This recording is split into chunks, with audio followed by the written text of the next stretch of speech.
Yeah, a series. interesting to see EG banning Puck. That's an uncommon sight. They obviously are maybe the Puck team of the world. I love first picking it.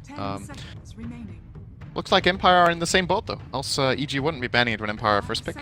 Io and Titan. Titan is a hero we've seen Zai play a bit, and also the Kunkka. This ban pattern looks like these teams know each other fairly well. What they're doing. Here we first pick. All right. First pick Void. All right. Naga. I'm gonna get one of my compendium predictions here. Most amount of last hits for Arteezy. I think it's a support Naga. Oh. I think it's a support Naga. But the options are open. So he hasn't played this yet. Arteezy's hero is a Veno Druid. I think I wrote Arteezy twice here. That's not right. Draw Ranger, Necro, and Visage.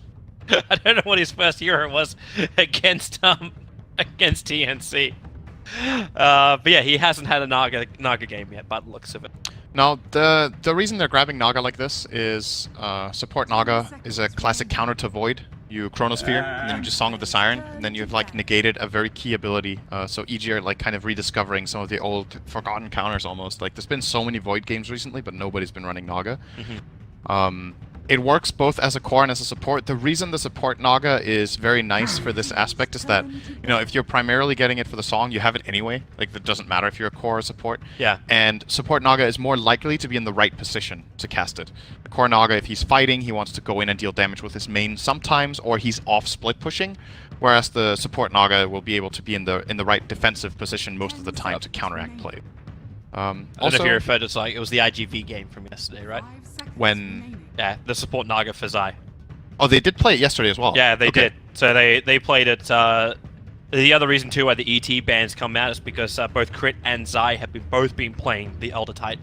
Okay. So they're bouncing around a little bit. They're keeping the Zai position very fluid apart from their first round. Like they ran him ET twice, and then it was Kunkka, Weaver, Naga, and Spirit. Okay. Yeah. So the surprising pick here, in a way, is the Mirana, that they're grabbing it this early. EG has started rediscovering or refinding their lost love for this on Sumail. The synergy with Naga is pretty good. You have the Ensnare into Arrow, you have the Song into Arrow that EG has definitely played a lot of in the past. It's just a bit curious, because I don't think this matchup, the Mirana versus Void, is that good for Mirana anyway. Oh, it may not actually be him either. Universe in the IGV game actually ran the Priestess of the Moon. Mirana offlane. Actually ran Mirana offlane. Okay. Well, then this opening makes even more sense to me. Yep. Then it's super flexible for them. These two heroes can be played by anyone, anywhere, as it sounds. Can't wait to see some Arteezy safe lane Mirana. It's actually crazy looking through like the EG drops of just like yesterday, where like there's some games where it was just like the same stuff they ran. It was Universe Batrider. Okay, we'll do that 2 times in a row. Crit playing his Wyvern multiple games in a row as well.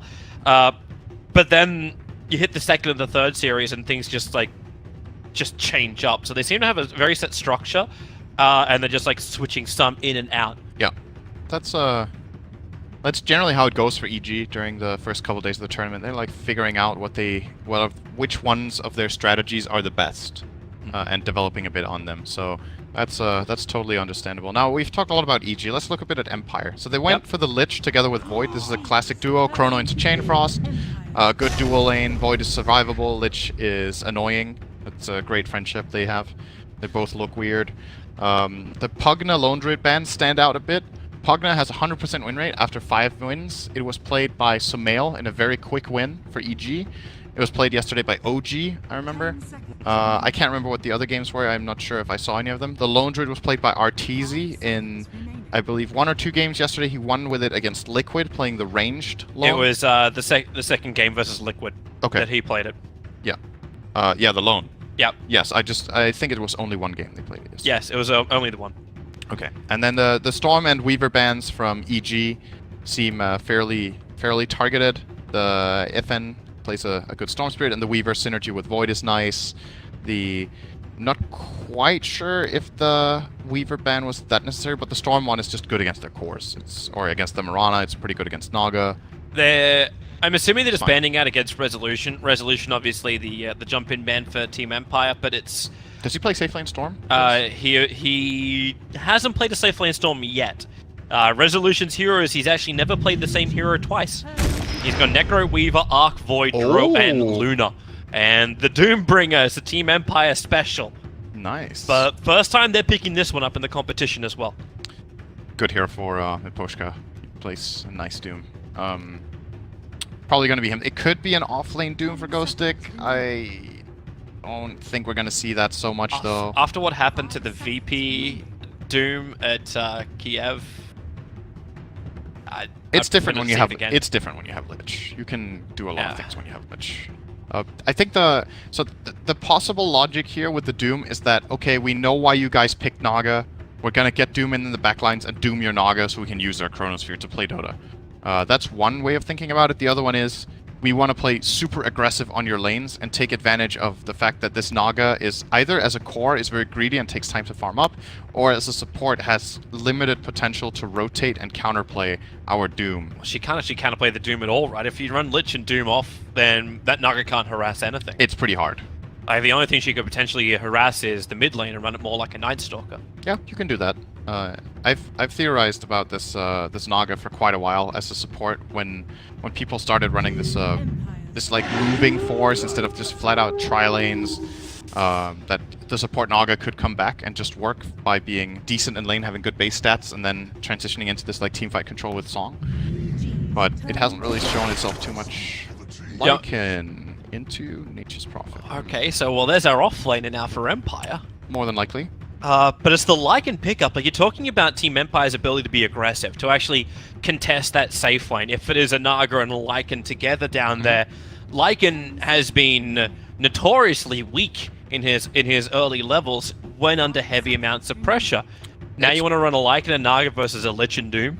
It's been changed though. Lycan's safe lane pattern is very different from what it used to be some months ago, and it's simply because of the rework to his third ability. The Feral Impulse is... What was it the old one was? It was percentage damage to himself and minions, and... you can look at it now. Like, we can even drag it up on this... Yeah, that's... oh wait, I know what the current why one can't is. I do that? But the old one... So the old one gave damage and... Was it attack speed? And it was like... I can't remember if it was flat percentage. You're looking at me for this. Anyway... The reason you remember Lycan as being a weak laner was that he could get contested and pressured really hard, and then he would get out-sustained. But Feral Impulse now gives HP regen. So when Lycan reaches level 3, and especially level 5, level 3 he gets 4 HP regen, level 5 he gets 7. So when you hit level 5, you have a Ring of Health for free, basically. And that's what most safe lane heroes used to sustain anyway. Like, if you're playing Anti-Mage, you go Ring of Health. If you're playing safe lane 1, you get harassed, you go Ring of Health. If you're playing Lycan, you don't even need to buy it. How nice is that? And then you get a lot of damage from Feral Impulse to get lasted, so... It's different. I think the reason they're grabbing the Lycan is they want to go for the Necrobook build. It's annoying for Doom. Doom has very bad mana pool compared to how important his spells are. It's a similar story for Void. Running out of mana on Void, can't cast Chrono. If you can't Time Walk, you die. The heroes are very, very... It's very integral to them to have that key mana at the right moments. And Lycan's also one of the heroes that can kill Doom. You have really high physical damage. So... Team Empire gonna ban out the Broodmother. Yep. A hero who they don't have any real counter to, and with the last hero pickup, the Morphling will appear. Yep. So Resolution Morphling as the final icing on the cake here for Team Empire. Or FN. They both play it.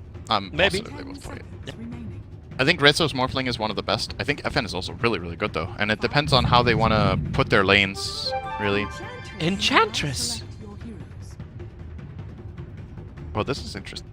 Yeah. Offlane Ench. It's Universe Nice. Enchantress? Nice. I like this. I think it's really good actually in a lot of games. And I want to see it in action. To me, this isn't even the best game for Offlane Ench, but it's just I want to see it played. Because I feel like there's a lot of games where the matchups are going to be really, really good for Ench. Morphling can be a bit tricky because he actually has fairly decent spell burst and you're playing into Lich as well. But against a hero like Doom, what's he supposed to do? He can't even get Infernal Blade off. So what's meant to make it so good? Is it just the fact that you don't get attacked? Do you go untouchable levels? Like, how do you play the offlane Enchantress? You probably go for the there's like two options. If the lane is really good for you and you just start in the lane, you probably just skill untouchable and start hitting the support, and the support tries to trade with you and then they lose. But if the lane is hard, you skill enchant and you you wait for the first wave, you get a creep, you go to lane with that creep, and then that creep zones the support while you play against the carry. Most of the time, I would say a build like 2-1-0 is very good, or 1-1-1, and then you want to max your untouchable more than likely. Especially against a hero like Doom, then he can't even rotate on you. As I mentioned, he can't use Infernal Blade. It's very hard for the Morphling to get any attacks in once your untouchable's up to like 3. It's going to be interesting to see here. Speaking of that Doom, that set looks badass. What the hell is that? I don't know, I have 2 Dooms on my screen, so... Yeah, that lives today. Yeah. Predictions. Yeah. When will the tower be killed before the 10-minute mark? Yes, there's an Enchantress in the game. And a Furion. That will happen. Number of Ancients camp stacked by 30 minutes. 0 to 5. Both lines were bad at farming it. No one really wants to stack that. Player with the highest net worth at the end of the game. It's a toss-up. Who do you think is going to win? When I look at this, I'm feeling EG had the victory. How fast do you think they're going to... In this game, I think it's going to take about 45, 50 minutes. Then I'm picking Resolution. Even if they lose, I think Morphling just 0. If it goes that late, Morph is going to get really... Okay. And then I also think they're going to win.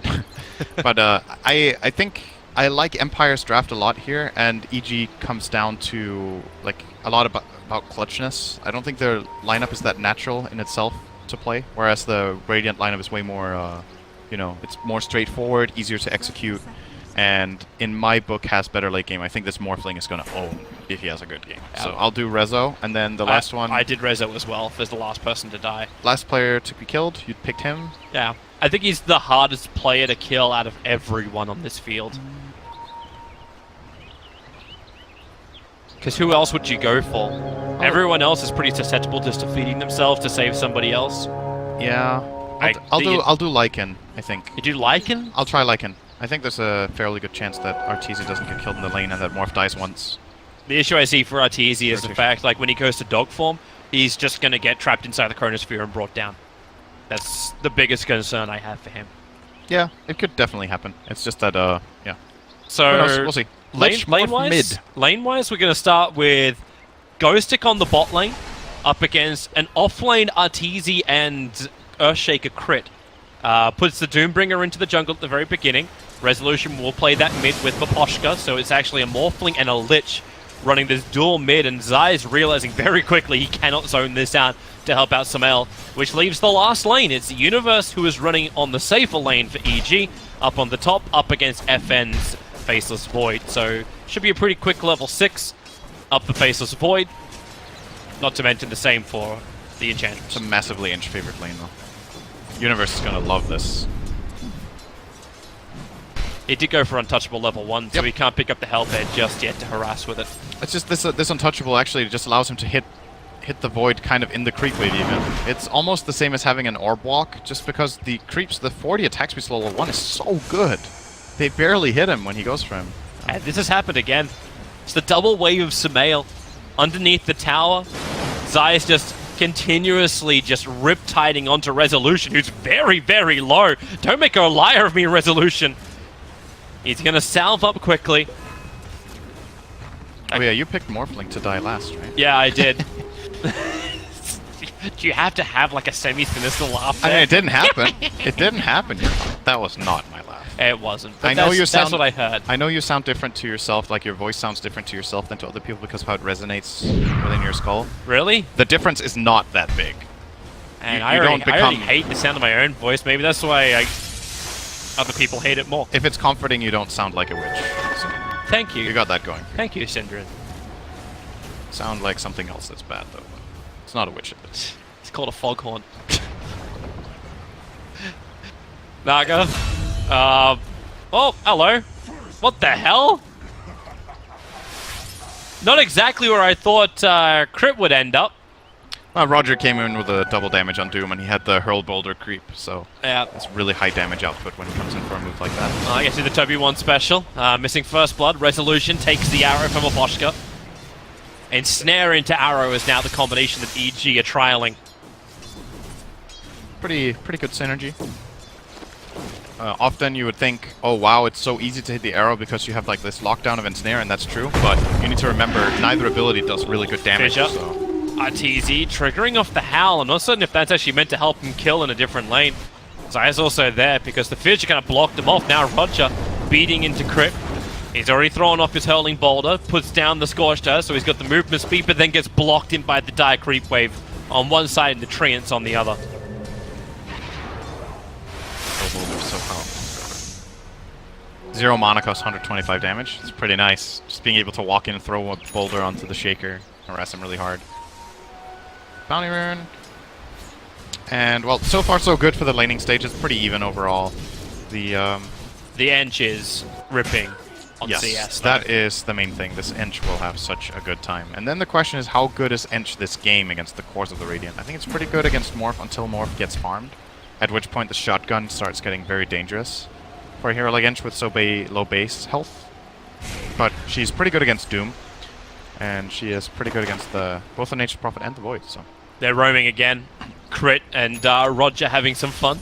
Roger's already finished up his Tranquil Boots. 4 minutes in. So his rotations can continue. Meanwhile, Arteezy's actually not having a bad time on that offlane. Got 13 for 5. It's maybe not the greatest thing he ever asked for, with Ghostic being really on top of the denies. But there's also been a fair chunk of rotations from Empire to try and keep Arteezy off this bottom lane. yeah, there's been both the Shaker and the Doom being involved down here.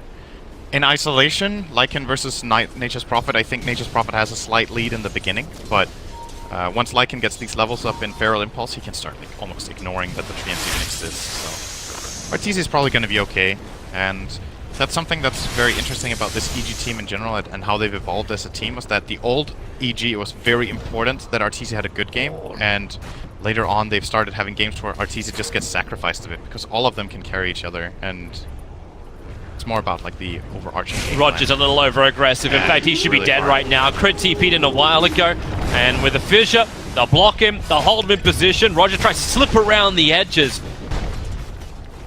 Nighttime Howl. Oh wait, we got mini Dooms to kill. There you go, now they're gone. Nighttime Howl is so good. Oh! Wait, did they actually catch out Ghostic as well? He's stuck around too long, he's gonna get fissured. Oh, that's not a good fissure though. As I can't reach him. And Roger's back to the front. TP back. Luckily, efficiency TP will allow him to come straight back in again. Unless they switch lanes up. Maybe that's also that other question mark time. Like when you actually give the bottom lane to Roger and get the Nature's Prophet to start having influences in the other lanes. That's an option they have. I think they want Ghost to get 6 first though.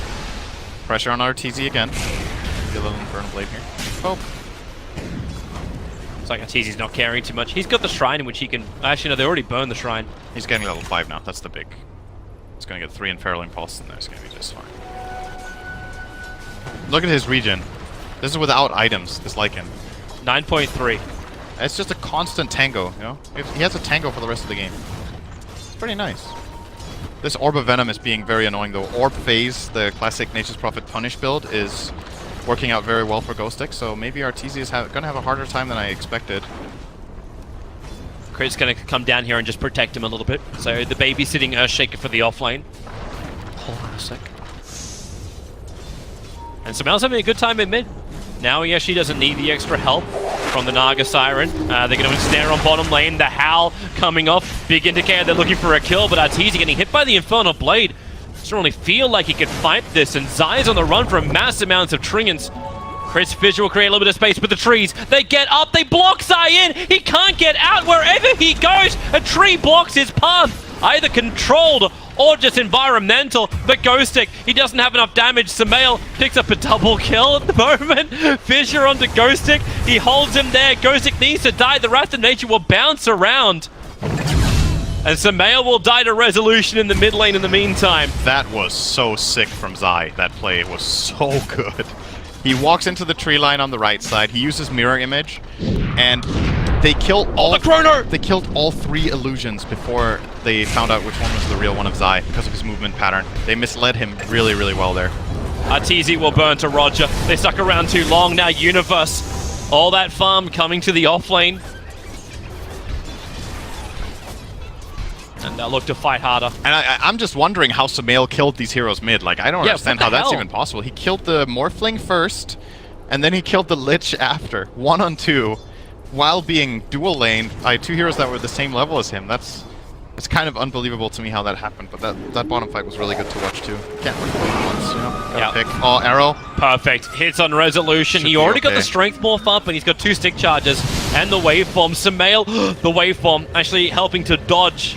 Starfall was on its way down from Sumail, and Roger will now arrive. It's still very good pressure from them. Even though resolution stays alive, he has to spend a lot of time and energy morphing back here. He'll have to go and at least expend a shrine or run all the way back to base.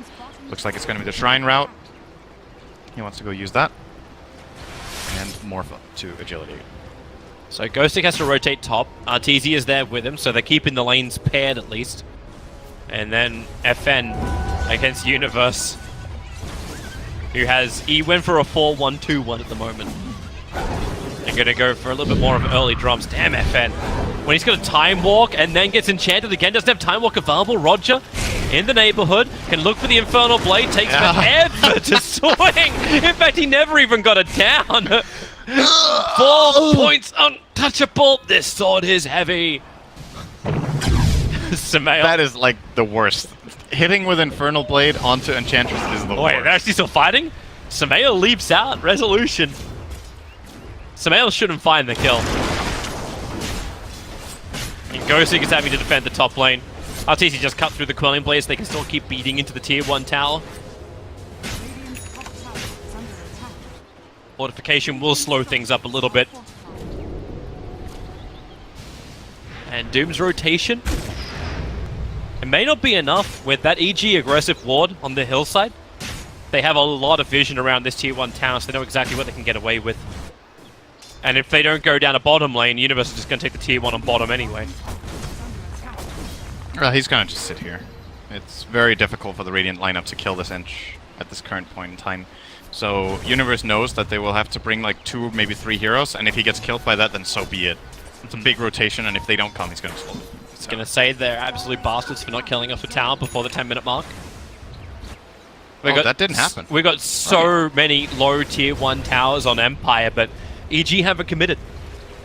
That double kill in mid actually slowed things down a hell of a lot for Empire, but still they hold the line. Yeah, I'm surprised. I thought there was going to be some sort of tower falling when you have this kind of lineups, but you know, sometimes it just doesn't happen. Yep. They're very focused on counterplaying each other in the lanes rather than committing to push with the Nature's Prophet Treants or with Ench rotating in with creeps, especially because it's an offlane Ench, so it makes it different. Roger's hiding under the cover of smoke. I think they want to go on mid as Ghostic. Leap's already been used, but he cannot get in range for the Sprout. Instead, it's going to be Fissure into Arrow, and Ghostic just comes in to die. At the same time, on the bottom lane, it's Chronosphere, Chain Frost, Frost Blast, and Universe is killed in the off lane. That's a huge kill for Empire as well. That's pretty even trade-off overall. Surprised Nature's Prophet chased that down though. Like that was not a play anymore for Ghostic to try to go for. His teammate was way too far away. But still, it's pretty even overall this game. Minor lead for EG, arguably because of the gold, but I think it's so negligible at this point that we shouldn't even really be thinking too much about it. Just look at mainly how the cores are progressing. If the Morphling is reaching the key items that he wants to have at this point in the Mirana. Sumail, I think, is having a very good performance so far. Song of the Siren's also going to be coming online very soon for Naga. She's leeching the experience from the bottom lane, and that gives Zai that 6 now. Yep. So at least they have some kind of answer to Chrono Lich ulti. Maybe not if they both get off. And you're just going to force the lane. Stolen Catapult in hand. A traitor in the midst. Yep, that tower's definitely going to fall here. It's difficult for Empire to come over and defend it. They're hunting down Crit right now, but not going to manage. And he's going to drop a ward on his way out in the fog. Very nicely done. And let's see if Empire can get some sort of a trade. So they're looking at maybe putting some pressure top. At least the Treants are there. But they are not finding the push right now. They're not finding anyone from EG. Arteezy is abandoned into the jungle, and again, Arteezy, he did this yesterday. He's going for the Necro Rush on the Lycan. That's just come back somehow. I don't even think the item has been buffed it's been buffed as of late, but not in between when this item wasn't purchased at all and when it's being purchased every game now. I think every Lycan this tournament has bought it as first item, which is very interesting because 2 months back, without a change to the hero, everyone was going Mask of Madness into Armlet, and then BKB, like those combat builds, were way more popular. Bottom lane. Yeah, Roger, you get a Doom here. Oh, he's going to get one off. Remember, Zai still got that Song of the Siren, so everybody just hold your horses. Zai will do his TP out, and EG will bail. Yep. Bye-bye. Meanwhile, Resolution, though, doing a lot of damage to that mid-tier 1. So he will be able to take it unless crit. Fissure, Zai, he's got an ensnare, so he can hold him here, but it's not going to stop Resolution from killing the tower. Sumail, okay, Wrath of Nature, Zai! Resolution just kills him off. It's a short-range arrow from Sumail. Still doesn't have enough damage. The Lich Ulti will fly up. Crit needs to keep his distance. Sumail will survive. And Crit. He's got enough mana for a Fissure, but he's also got not enough life to survive. Sumail, maybe hoping Resolution was baited heavily into that universe, has that movement speed, trick of the drum charge. Resolution starts his TP out, and they don't have damage. Universe too close to get enough damage out of that Impetus. Very nice play from Rezo overall there. That was excellent use of playing the hero to its limits. That's one of the very unique things about Morphling, is how you can go for these dives that seem completely hopeless and actually get away with it. Finding those 2 kills there was very, very well played.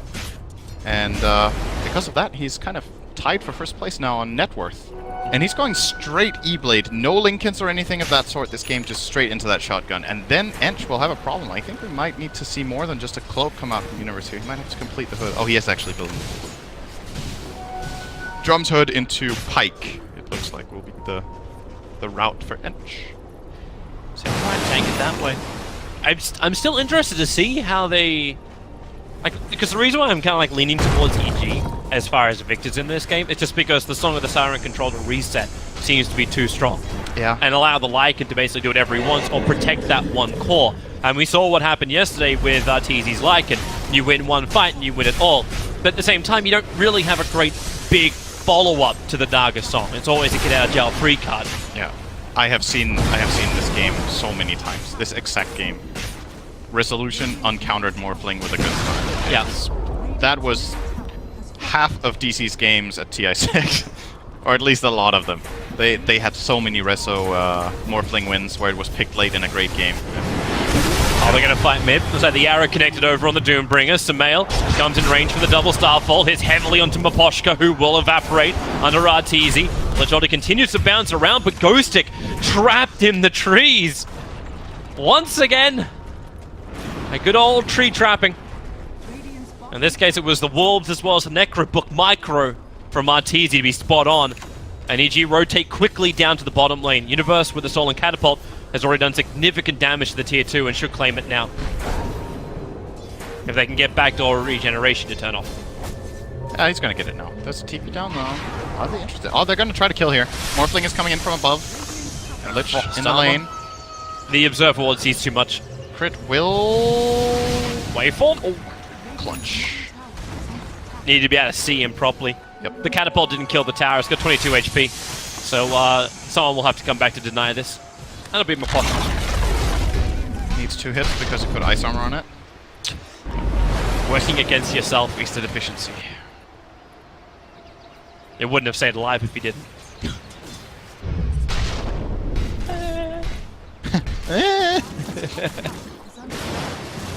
I thought that's the sound you make to win arguments. Oh, let's see. So, top lane, Roger and FN are eyeing this Lycan. They do have Chrono. We've seen very little Chrono usage. Oh, yep, well, we'll see it again. Lycan, locked in position. Here comes your Wrath of Nature. It's going to bounce through. It doesn't actually connect properly onto Arteezy. The Doom should be enough. Sumail's trying to deny him. In fact, he'll succeed. Gets the proper deny off. And now is Empire on the run. Roger will fall. Universe to the right place. Ghostic creates some space with the Sprout. Holding crit Sumail and Universe back. But Zai wraps in from around the side. And Nature's Prophet will die. Universe has the double kill. And what they really get in return, Arteezy was killed by a teammate. Yeah, that was really good rotation from EG. Just quick response, bringing up the whole team in with TPs and movement from the mid area. And Empire just didn't have the numbers. They were trying to go for that kill with 3 under the tier 2, and it's not a fast kill. Chrono into Doom with Lich. with no good Chain Frost available, it takes a long time. Did he also hit him with the first point of Wrath of Nature? Or did he get really unlucky, he didn't bounce through? I think they hit him with like one of the, maybe somewhere around the middle of bottom lane. Chain Frost. Oh wow. All right. Well, there goes Universe. That's why he should have bought the hood before the force step. But it's hard to foresee that this play is going to happen. When you're up against Nature's Prophet with Sprout, you kind of want to have the force staff as well. Yeah, there's good cases to be made for both items, but that's a death he won't have with the hood for sure. Oh, they're going for a trade-off, so you've lost your off-lane at Universe. Samael, I don't know if he really meant to leap outside of the pit just then, but left outside the pit, has to walk back around, so they'll grab Roshan. And the trade-off is actually a tier 1 and a tier 2 tower plus the Enchantress. That's just more than good enough for Empire, I think. Yeah. It's an Aegis on the Mirana, which is good, but this is an E-Blade Morphling minute 18 about to come in. He needs 100 gold now. It's amazing to the level of fun Ghostix pulled off this map. Getting that early hand of Midas, he can go into his Maelstrom nice and quickly. You've got a lot of early damage from FN thanks to the Mask of Madness. He's also staring down the barrel of having a Shadow Blade very quickly too. Yep. Even Medallion for Maposhka. And Roger, he went for the bit more of an armor item. He needed something at the start of the buckler. But his Blink Dagger, he's 700-ish away gold from having it. And Smel's going to try and do something about that now. Yep. In they run. Here comes Dog. And Roger. Here comes Dog. That's the missed arrow. Samael has actually been missing a bunch of them. I don't know if you noticed in that gank up on the top, he leaped into the middle of 2 creep waves and threw an arrow. I mean, it's not easy to hit that arrow either. It's, you know, it just looks funny because, you know, he's at a crossroads where he can run either right or run down, and you just like 50-50 it, and it looks like you missed the arrow awfully, but at the end of the day, you have to pick, right? You just take it bottom lane Universe. See ya. Woo! It's the E-Blade used, revealed from Resolution. This is... I think this is the best Morphling draft I have seen in very, very long. Like, oh, that's another of those arrows. Yeah, left or right? Oh, Which way do you go? do? Resolution went right. I think Rezo's gonna take off this game. Yeah. I think he's gonna be absolutely crazy. If you have a game with Morphling where you can afford to go this build, it's sick. Like, most of the times, like, I probably have to get a Linkens because of this and this, or maybe a Perseverance to sustain in my lane or whatever. But he gets this really quick E-Blade with the bottle build-up, and he just keeps body block. It's Arteezy with the Wolves just holding Maposhka position long enough so Zai could get the ensnare. A quick TP out was a wise thing to do, but crit in the neighborhood cancels off the TP. Yep. They burn Necros as well for this. This has to turn into some level of push then. I don't think they can. Well, they're probably too scared going against Resolution at the moment. Yeah, he can kind of just pick a target and kill it, almost, except Lycan. Lycan's very tanky, and I guess there's an Aegis on Mirana for now, and Samael went first item Linkens, by the way, so he has tools to deal with the shotgun for now. I'm wondering then if Resolution gets something he's trying an else. arrow mid, this could be big. Resolution stands still, protected by the range creep as well as the siege. Yeah, is there another item that you should go to then break the Linkens for a Morphling? I don't think so. I think he's gonna target other heroes or have his teammates, rely on his teammates breaking that Linken somehow. Like Chain Frost Cast or a Frost Blast if that can reach Sprout. Universe. Actually slowing down the Doombringer. The trees try and do the body block once more. Zai hits the ensnare and Doombringer starts to TP straight away, and the damage, it will not be enough, and they do not commit the Song of the Siren for this. They need it for the team fight. Ghostic, this arrow is going to connect. Trapped in his own ceremonial tree circle of death. I think that would have been worth a song. To kill the Doom as well? Yeah. I think that this is not we're not in a position here where that big team fight is going to break out, I think. It is a long cooldown, though. It's a hard decision. 5 seconds on Lich, and dead. Got that one. Yep. I mean, that's the main thing with a hero like Mirana. You're going to miss arrows. You need to keep trying to hit them, and then when you get the timing right and the movement is, let's say they move the correct way 3 times, then the 4th time they don't. And then that's the kill. If you don't fire the arrows, you're not going to hit. It's also a really good prediction from him too. Like, the 2 Observer Wards were there for the Radiant side. And there's maybe another reason too why you're seeing Arteezy triggering his Necropooks all the time. Rezo could die here if this arrow hits. Samael, he connects on it. Universe can hold him in position long enough. Strength Morph, not enough. That is so big. And they got the they might even fissure get a as well. fan. Yeah, does he? He's got Shadow Blade. Like, they need to have reveal to make this work, and they don't have it. That's the biggest kill on the map, though. In fact, no one has reveal on EG. They watched Cloud9's game yesterday.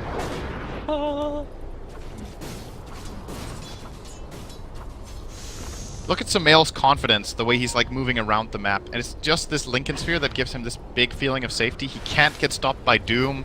He can't get shotgunned down. They need to have like a very specific combination of heroes. So he's kind of making the Radiant jungle his own. Before you can even hit that point for the Morphling, it's like, what can I have to trigger up a Lincoln Sphere so I can hit my combination? Sumail makes the most out of the time. Power buff up, send the illusions in, beat the tower down. And that sounds like Aegis the Immortal now being... quick work of it, 2 damage per hit. If they stood there for 2 minutes, they would get this tower. Critical damage. Impressive. So it looks like Zai is actually... he got his own Hood of Defiance. Oh, Empire looking for a kill. You don't want to pick up the bounty rune in case there's an observer. Sumail would be a really good kill, but they... Bye! Oh. 4 staff and drum charge. Universe is out of charges now, but hey, 4 staff pays off. Moonlight turnaround. Miposhka is in a really bad spot now. He's going to try to TP out. Arrow! Oh! Just off the mark, and Zai can't get the ensnare in time either. Damage increase is now going to really start to pop up. Maelstrom completed for Sumail. Crit's already got his Blink Dagger as well, so they've got that jump into Echo Slam. Universe is finally going back to now range, to less defense build. He's going to finish up that Hurricane Pike. And Diffusal Blade, fully done for Arteezy. Had the Necros for a while, but has been AFK farming for most of the time. Yep, he's keeping a really good pace on the Lycan. He's very farmed. Together with the Mirana. Crit and Sumail, the wraparound. Do they see enough? The Wolves are coming down. Crit starts the fissure. It's a perfect block on the Lich. The Crit Waves will tank the arrow for him, however. What an awkward moment. He's just standing there with 2 wolves and nobody wants to go in from either side.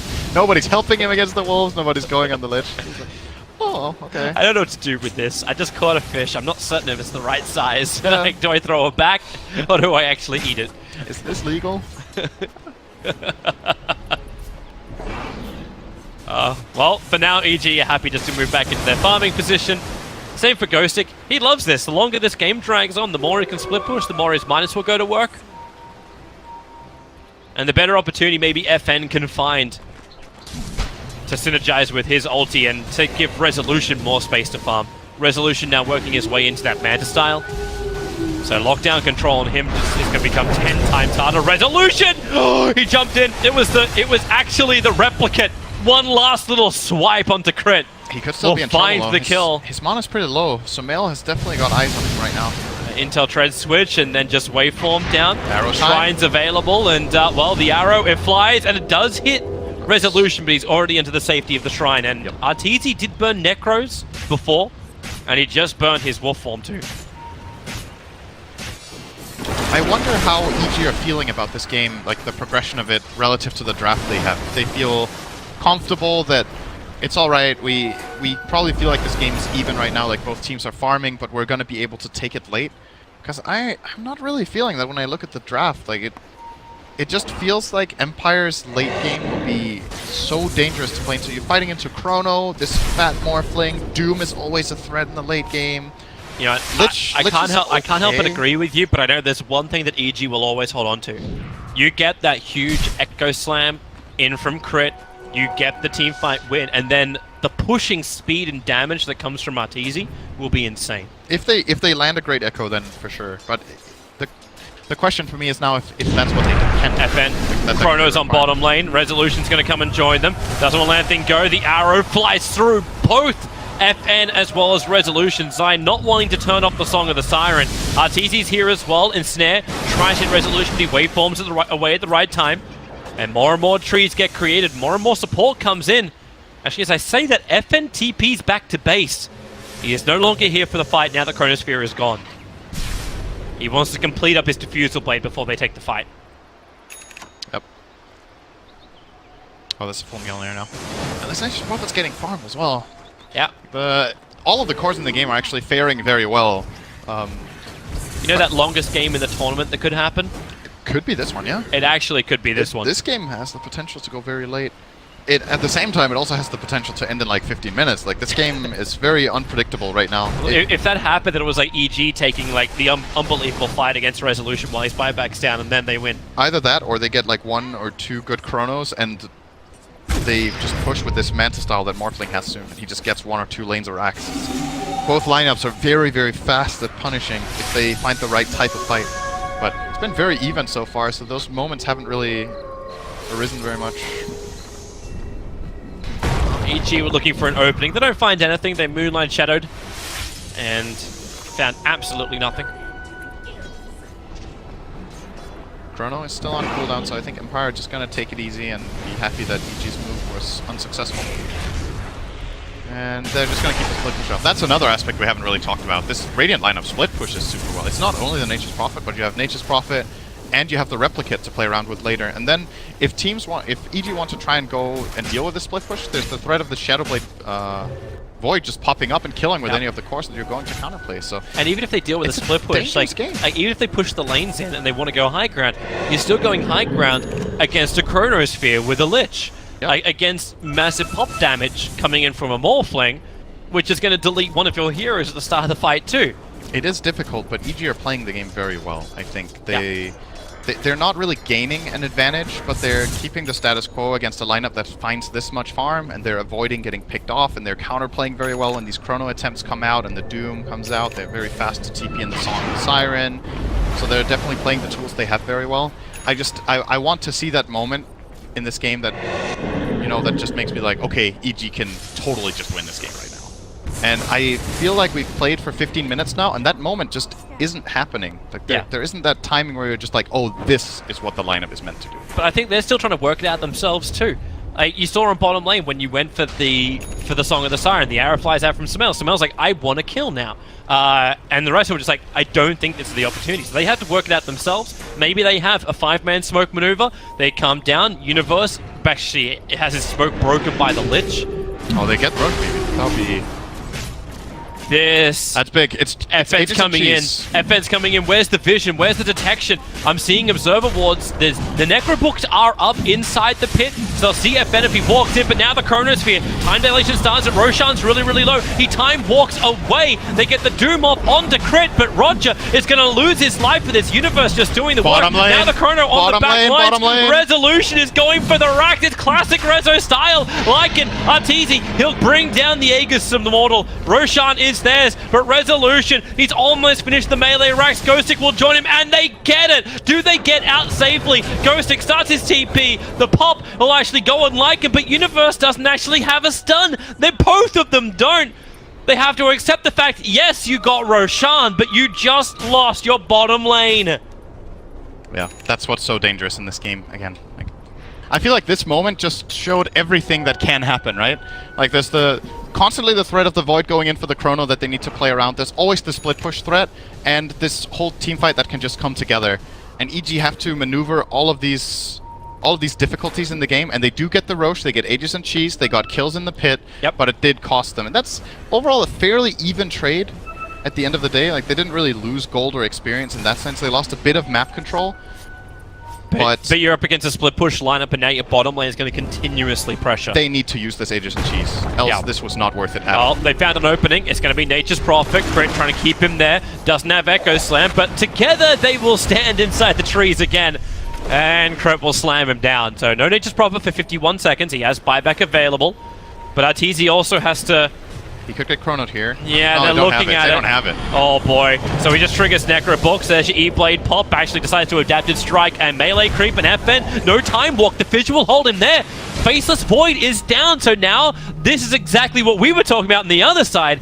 EG with one good fight. I don't know. What just happened? He just walked in and popped his Mask of Madness without having chrono, and then he just got fissured and died because he couldn't use Time Walk because he used his Mask of Madness. Oops. FN, that ain't good. That was a really big mess up actually from Empire. That's going to cost them racks. Yeah. Right, never mind. Let's just go down the other way. We're going the opposite direction.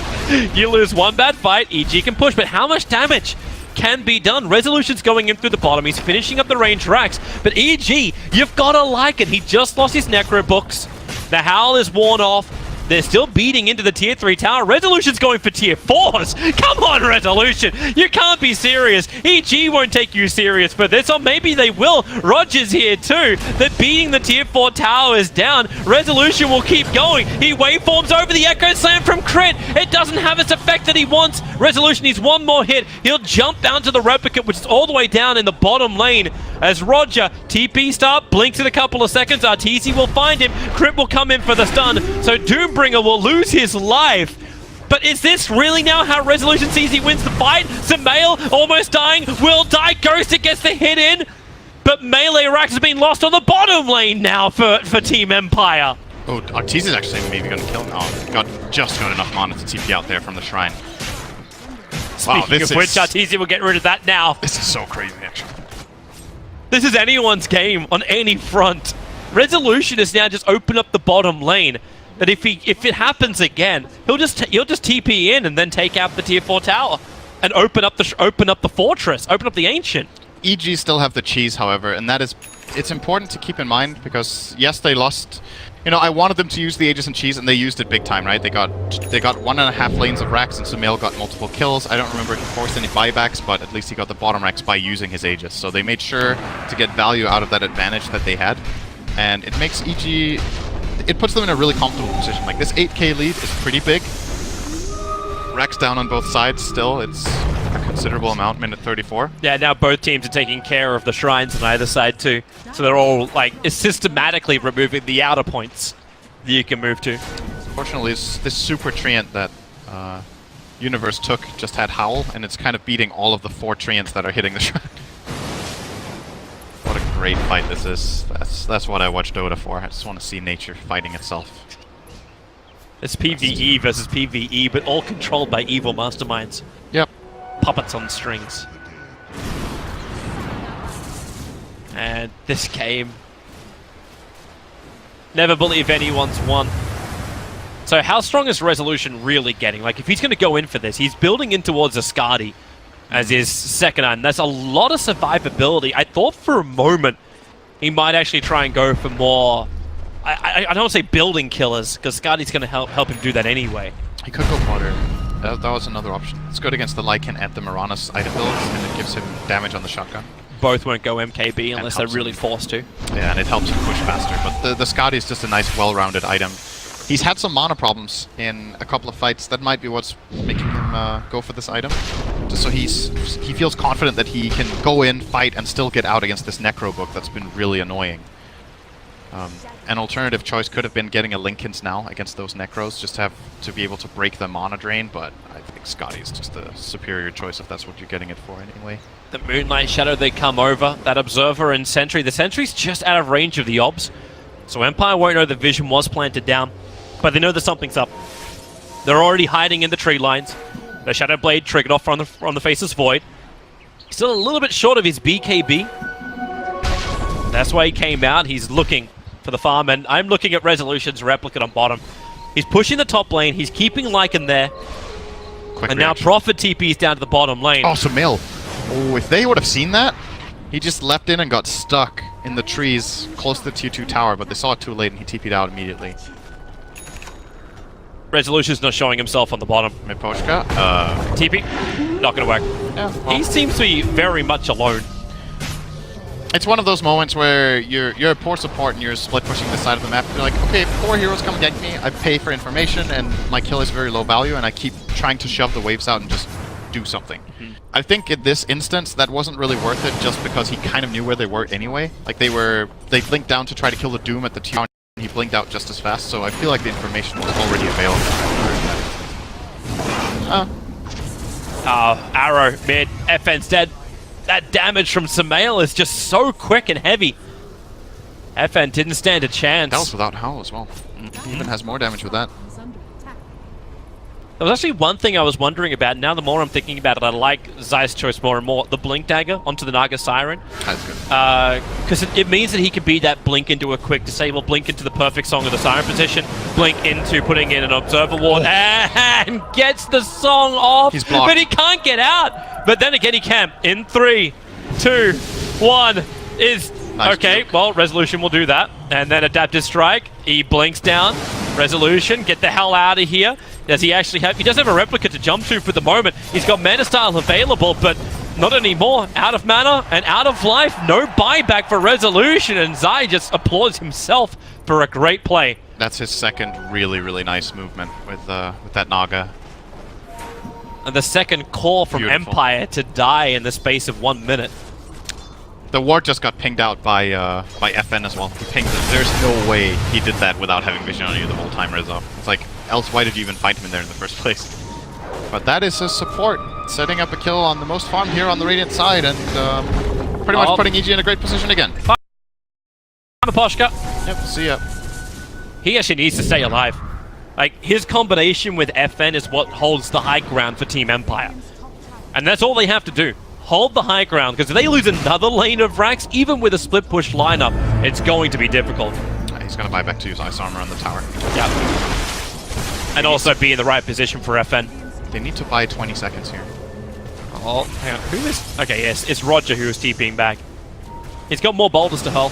Doesn't matter if he dies, right? Sumail hits so hard. Yeah. This AC. Who has the AC? It's... Lycan? Oh, Lycan walked away though. Now it's not active anymore. Oh, here's your Blinken. Unable to actually get what he wants. Arteezy does commit dog form, but they don't go any further in. Not the Resolution is now that Resolution's back up again. They are really being respectful of the high ground defense that Team Empire offers. They may want to still be concerned, however. Yeah, you brought down the melee racks at the bottom, but there's still momentum from Team Empire every time at the bottom. The three-way arrow from Sumail. Crit gets a double stun. The illusions aren't doing enough damage, but Crit just tries to hold Doom in position. Nice heal scepter up. Dodges the E-Blade combination. The Resolution wanted to just kill Crit off with. Roger, is there a force off? Is there something? He tries to turn and goes for the Doom onto the Enchantress. He'll lose his life and send the second Doomlings up, allowing Resolution to try and find this kill. But Sumail is already doing his work. Resolution, they can sort of hold him there. It's Sumail further up north that found all the kills. Now the ES will fall.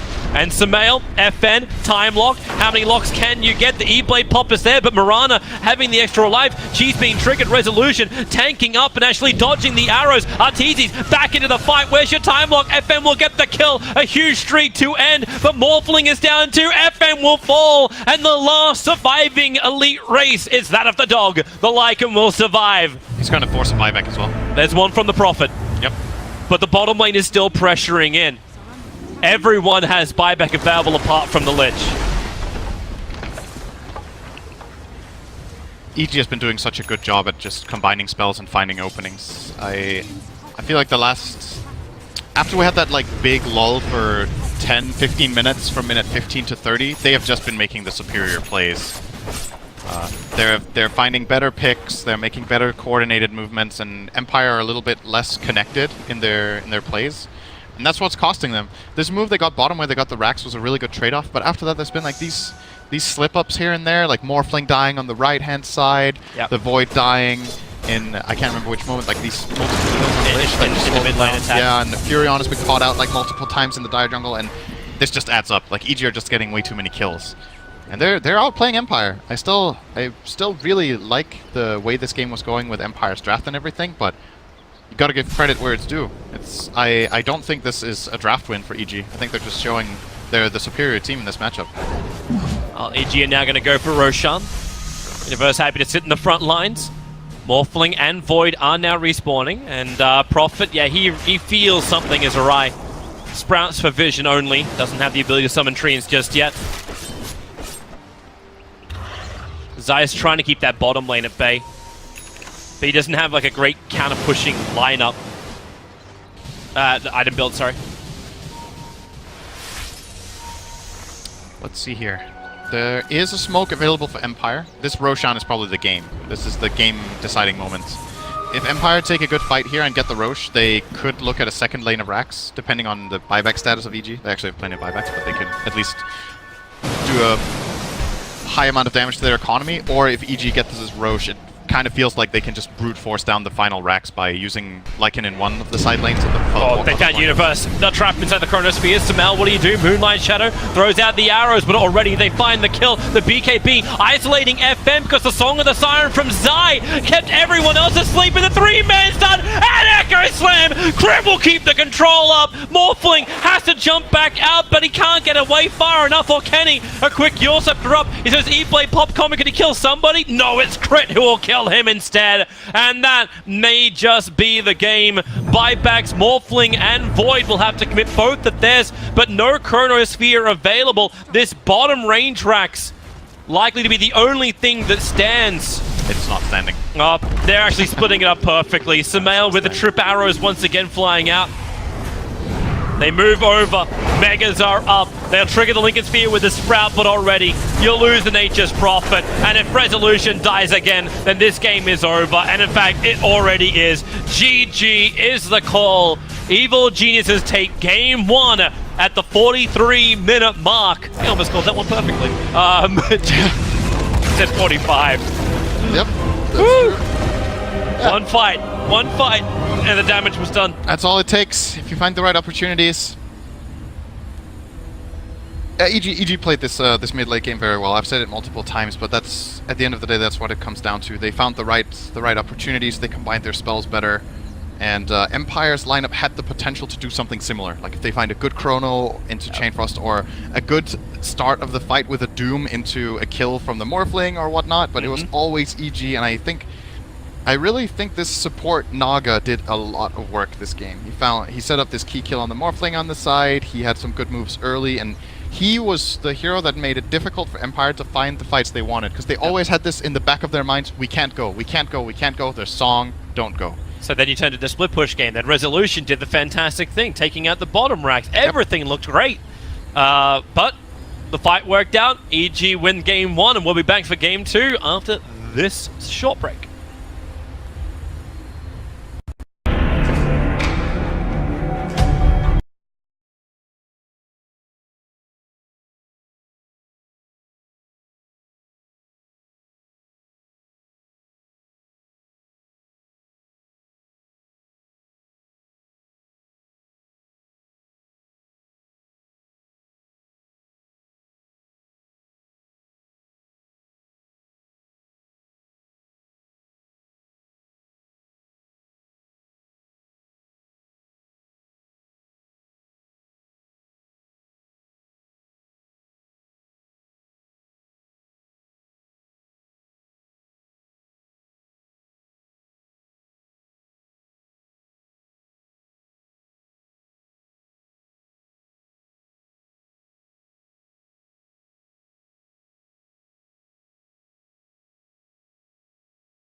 in at 500 kilograms, Team Empire. Do they weigh 500 kilograms? I think they weigh less. I don't know. I'm I think, well, Resolution's a pretty lean, mean fighting machine. He'd only be maybe 70, 75. I think all of Empire's players are pretty slim. Lightweight. Okay, then 300 kilograms combined mass. That's really, really slim. Yeah. So you said that was slim. Australian math, man. Let's talk about something else. I'm sorry. I struggle with math. The first problem they give us is how far away are you from the rest of the world. I'm just like, it's too many numbers. Far. Very far. Yes. We'll do it in assumptions. I am a long way, okay? Shaman, as well as Earth Spirit, coming in for Team Empire. That's how they're going to roll in Game 1. Control, rotation, and what? Bit of push. They banned out the bat, right? What did they ban last game? Wisp and Titan, I think. And Yep. EG banned Puck and Kunkka, but this time banning out the Void instead and for grabbing that Puck first pick. So Both teams bypass standard. Nyx Assassin as well. Another Yeah. thing to flag. interesting. Might don't- also be because of the Batrider ban. I mean, you have Miposhka in your team, so putting him on Earth Spirit is very understandable. He's one of the best players on that hero. Very good. But his Nyx is not bad either, and I don't know in this patch when the opening pick is Puck if Earth Spirit is a more desirable hero to get, unless you have like some sort of synergy between what you want to do later on in the draft. If this is just like an open-ended beginning of the draft, I think Nyx would have been a better choice. But Should actually flag the fact they haven't played at the Earth Spirit yet. Or they did play one game of Shaman against Infamous. okay, Team Empire, that did is. they win that game? I do not have that result. Okay. I'm sorry. I think they might have. But I believe they did. Actually, I think they drew that series. Yeah, but they might have won that game. Yeah, they might have won the game. Anyway, they banned out Pugna, so we see the Pugna ban again, and then Drow.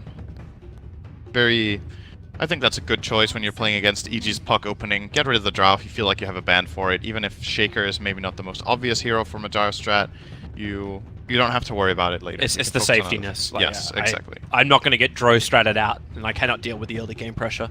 Yep. Lose every single lane. And EG on the other side will be banning a lot of carries. They banned both the TA, the Anti-Mage, and the Void. Gives Empire the Darkseer, so this is an Empire Classic DS Earth. Yep. Very good against certain safe laners, not so good against others. What might be surprising is this used to be the type of lane that Lycan didn't want to play against, but nowadays Lycan is actually, once again, fairly good. That could be something EG will be thinking about grabbing fourth. They've had great success with Lycan so far. He's very good with Puck. He is good against Darkseer in the lane, or at least definitely fine. Alternatively, you have something like an Oracle to protect, so Darkseer's shells can be purged off, or you get one of the other carries that does well against Darkseer in lane, such as Juggernaut. A hero like Weaver can be okay. Lifestealer is fine. There's different options. Lifestealer could be this game, actually. I think Arteezy still likes that hero. A good Lifestealer bomb with Puck. Oh, we're going back down the line of the Enchantress again, but it's still a question mark about if that is actually universes or not. This was something I was thinking when one team opens with two obvious supports like this, Earth Spirit Shaman, and neither of them is good against an Ench roaming. It can be a very powerful pick to put on a support role, because these two heroes can't deal with Ench's creeps. So I think at this point in time, it's more than likely being played by Zai, and Crit will play the Shaker, and they put either Universe on the Puck or another hero that they haven't picked yet.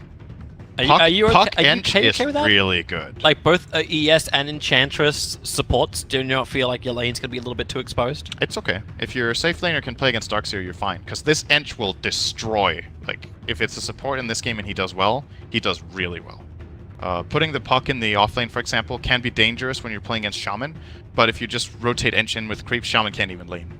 So you're enabling your Puck completely in the laning phase. You can maybe find kills on the supports. Or you can go and mess with mid at the same time as your top.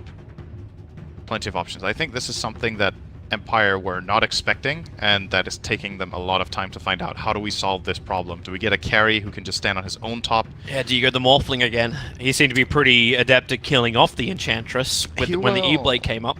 Yeah, it's a different story though, because I think from the laning perspective, the Morph will struggle in this game. He will need help. Morph will get trashed by Ench Puck in lane. So I don't really think they can go that route. They're going to keep their options open, getting Dragon Knight first for mid. So now they have a targeted stun against the puck. They have more tower push. Yep. I think EG will ban Juggernaut now, and that the obvious approach for Empire to win this game is to play fast. So they want to use Shaman Wards, Dragon Knight, and then the Jugger. The other pick that I could see for them work very well would be something like Venomancer, and just play a high-paced game. Get through the lanes, look toward taking towers, and going that route. I think a greedy carry this game will punish so hard if this is a support edge. I kind of want to just like flag up the Luna once more. Just Luna could work. Like, would you still class her as like greedy in this situation for Empire, or is the aura and the push power, if you do group up, is it going to be enough? She's pretty weak in lane against Enchantress with creeps. Because well, who's stronger though? Oh, there's plenty of heroes that can do okay against it. Like heroes that can get away, for example. It's already a benefit that you can escape. Well, if you want to escape push as well, someone who's good against creeps, Clinks would be very high up on the list. Clinks is somewhat okay, but he dies to a dust. But then you're at least buying dust. I still think Juggernaut is a pretty good approach overall to this as a choice. You can, if you are strictly worried about Ench and you just want to stay alive in the lane, there are other picks. There's the Lycan as expected. Gonna come out, he'll be facing the Darkseer Earth Spirit lane, and I still think this is gonna be a Jugger ban. I'm feeling that ban being good. And then I don't know what Empire are gonna do. Like they could try the Morphling again, like you said, it can work. If they do that, I think Earth Spirit is pinned to top lane. I don't think he can play with Darkseer bottom and expect his Morphling to get to play Dota. There's gonna be way too much pressure on them if this Enchantress is a support. But the problem for them is they don't even know. They will know on their last pick, at least, because EG has the 9th pick of the draft. Yeah. So Empire do get to adapt if they... So more of a, I don't want to say a blind ban, but something that's going to mess with their 5th pick that they want.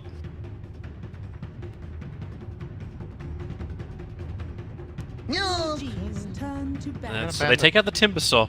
Yep, so they're worried that the Dragon Knight will have a bad matchup mid, and that the puck will go off lane, and then by virtue of just putting Timber mid, they win the Timber versus Dragon Knight lane, the Lycan does fine against Darkseer, and then the supports of EG. Who else wrecks the DK? Razor, very one-sided matchup. Yep. It's a hero Sumail does play, but I don't think they've played it for quite a while. I think it's still more of an Arteezy hero overall, the way the hero works. And this could still just be a counter pusher as well. Like a hero who has gotten through the pool. So ban Sven. He's also good. Maybe another hero you could go for. I don't know if you want to go that many mass wards though, but the Venomancer for the first time has actually slipped through the ban pool. I like Venom here as well. I think it can definitely be good. Can kind of work for both sides. Sumail Venomancer has happened in the past. Even Empire, if they want to try and really push and force the issue with it. Both Shadow Shaman wards and Plague wards, that's a lot to get through for melee heroes who are not good with dealing with it. Yep. Depending on this last pick from EG, Venom might be really good. If they put the puck off lane, then I like the idea of not picking. You kind of already got like 3 offlaners of EG, like Enchantress, Earthshaker, Puck. Like they've all played. Yep. They all get played by Universe in the offlane. It makes this draft almost impossible to read from Evil Geniuses. This could just be an offlane Shaker, Ench jungle, and then the last picking a support. Like who knows? Yeah. They could do that as well, putting Puck mid. And the answer is Enigma. Hello. So this is Zai's Enigma? Offlane Ench? I still think it's just offlane Enigma. Okay. I think it's Enigma for Universe, and then they put Ench Shaker support duo. Hmm. The alternative approach is to offlane the Ench and put Enigma as like a full jungler, but I think it's very greedy, and Ench will have a hard time in this lane because it has so much magical damage. Shadow Shaman plus Earth Spirit actually pack quite the punch, and then depending on what carry they pick, deal with it. This makes EG's high ground defense very good. Having this Midnight Pulse is very difficult for Dragon Knight to deal with, and it's also a hero that the Eidolons can actually get rid of the Shaman wards fairly well if they prepare for that. So it's a pretty good pick, I think, and it makes Empire's carry choice very difficult. There's a lot of carries that don't. Let's see what they end up going for. Veno Jugger or da da da. Oh. Okay. So I did mention that earlier, that you could get something like Weaver against Ench just because it's fast and can get That's away. a Samael Shaker. But this is weird for their line. I'm not feeling this Weaver pick personally. It's a Universe Enigma, Samael Shaker, and an Arteezy like, and everything else moves to support. That can't. They have to switch, right? No, not Like, necessarily. Crits Puck? Yeah. Do we have that? It's been played before. I think Puck can be played support. I've done it a couple times myself. It's like a... What's so nice about Puck as a hero is that its early game is very good. You know, you have good damage, you have good attack animation, you have mobility, all of your spells deal good damage. You can technically play this hero without a Blink Dagger. If you're position 5, it's playable, right? Like, you just play around the edges of the fight. When you see a good chance, you walk into Dream Coil and you orb through, and maybe you jaunt in silence, and then you're in. You know, then you might die, but you're at 5. So, whatever, right? Like, then you set up your team for success. So, I think EG with support Puck are either 1-1 or 2-1, I think. They've played it a couple of games. And I like the idea of it. The reason they're doing this is that they want to win this mid lane, and I think Shaker has a really good matchup against Dragon Knight. Shaker against melee heroes in general is nice in mid, and they might be worried that their Puck can't really put in enough So pressure. far, unless like I didn't actually see, this is our second round of games today, right? So they haven't played a game yet. They haven't played a Puck in support role. Not in this tournament. No. They've had it once on Universe against TNC, and they had it once on Samael against TNC. Yep. Alright. Player with the most last hits at 7 minutes. That's an early time. It could be Enigma, actually. Alright, is Arteezy going safe lane? My money's on Arteezy. You take Arteezy? Yeah, my money's on Arteezy. I'm gonna gamble here. I'll take Universe, actually. I think this could be the type of game where Enigma just gets a lot in the jungle. Well, Just the other gambling is focuses the around. fact that Resolution kills off conversions. Yeah, that's if Universe plays the game like that, but I don't think he's going to be that much in the lane, because it's going to be dangerous. He'll play a lot around the triangle area, and then maybe go a bit further into his jungle whenever, and he will deny some farm from the Weaver as well. So that could happen. Okay, not too much time left. Okay. Most observer wards placed by game end, coin flip, right? Like, who do you want to pick? Yeah, EG? That's wrong. I'll take Empire. Okay. Player with highest total magic or pure damage done by 25.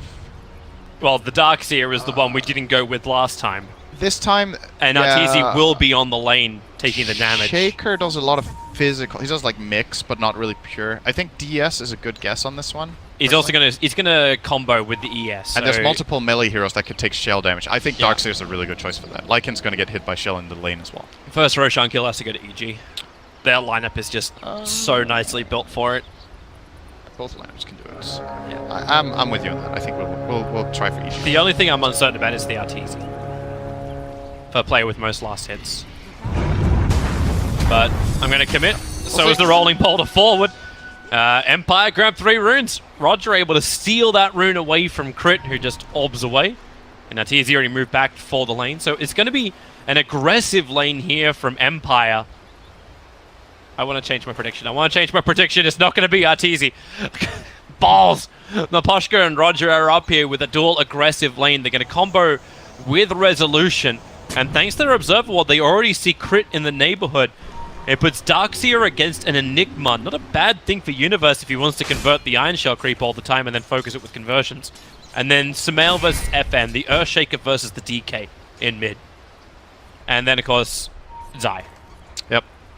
And that is the big wild card to look for. I think this aggro lane is really difficult to play for Empire. Against an Enchantress. It is most so definitely. hard. I actually think Maposhka could die right now. Oh, Maposhka does get caught, and, well, he'll take the first nuke. Crit has his orb available. Zai, no enchant, but he'll have it up in 2 seconds' time, so they can slow down Maposhka again. Crit jumps forward, secondary Hadouken flies out. Maposhka so low, and Crit will claim the first blood. Resolution's in pretty deep here as well. Level 1 Chikuchi. A dangerous thing to use because now it's on cooldown for 6 seconds time. Crit can actually trade with him. The Hadouken's able to connect again. Resolution, try and juke it around the tree line. Able to do so. Orb jump forward. He'll Shikuchi quickly. No jaunt on this one.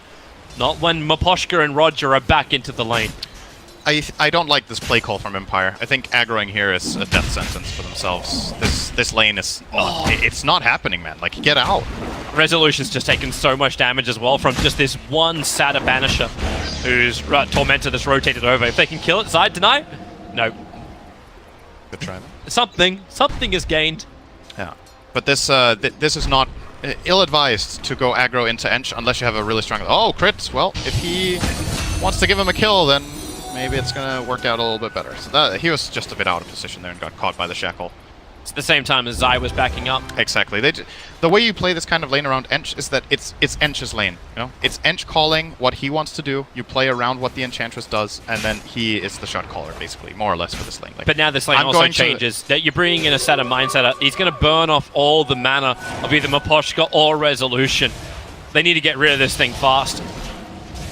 Yeah, they got rid of it now. Yeah, but now there's no mana on Miposhka. There's an Invis on Zai. There's no mana on Rezo. Oh, he has 5 sticks. He can get out. There's your Howl. That's a lot of damage. Oh, and good. the enchant, the kick from Roger. There's not enough space. The orb does not chip damage. Arteezy, rolling boulder, very close onto him. Arteezy will fall. Zai, he's the man to end Roger's life, but Resolution stays alive through this offlane. So what I was getting at was the way this lane is generally going to be played out is that Enchantress wants to get creeps, and when Enchantress has the creeps she wants, she will call that she's coming over, and that's how you play. Until that, you have to pretend that Enchantress is not, like, she's not really part of the lane, right? So whenever Zai comes over with a creep, they have plays. When he doesn't, they have to yield a little bit. Then there's the whole mind game of pretending Ench is there, right? By like playing aggressively, so they get scared. Everything. Yeah, but they see the movements, right? So they know when Zai is leaving. That's so annoying. You know what I'm happy about? What? I'm happy I'm not Shadow Shaman in this game. Actually, I really don't want to play Shadow Shaman in this game. Get me out, you know? It seems like Shaman's always that hard time, but hey, I saw Faith with the amazing Shaman play from yesterday. Yeah, you can. That was a beautiful thing. It's a great and a fun hero. This is just not how you want to play Shaman. Aggro trialing with Shaman is generally very difficult, and Enchantress is one of the worst possible matchups. The reason Empire might be doing this is that they feel like, at least like this, they pin the Ench top. So the other lanes can play one-on-one matchups, like the Darkseer can face Enigma, which is pretty good, and then they get Dragon Knight against Shaker, which is a somewhat even lane. I think slightly Shaker favored. Roger's trying to get rid of this stat of Mindstealer so much, he's rolling boulders for it. And then, oh, Samael. Oh, wait, yes, a Haste Rune. That should be a kill. If you can just time it up nicely, he's got another Totem Stomp, able to connect. DK, FM blocked in by his own creep wave, but Samael, too much damage from the tower. Mana up again, he's got Fissure available, but needs to end it with the Totem Stomp. FN jukes it around the tree line, Samael can't find it, and now he's lost the movement speed advantage. But he's pushing the DK home, and will come over to steal the 4-minute bounty rune on bottom. That's such a Samael dive. He doesn't care. It's got Action Rune. You make action with Action Rune. Yes, so. Resolution, very deep under the tower, gonna get hit by Maleficus, but... Yeah. Empire have to lane swap. This top lane didn't work, so...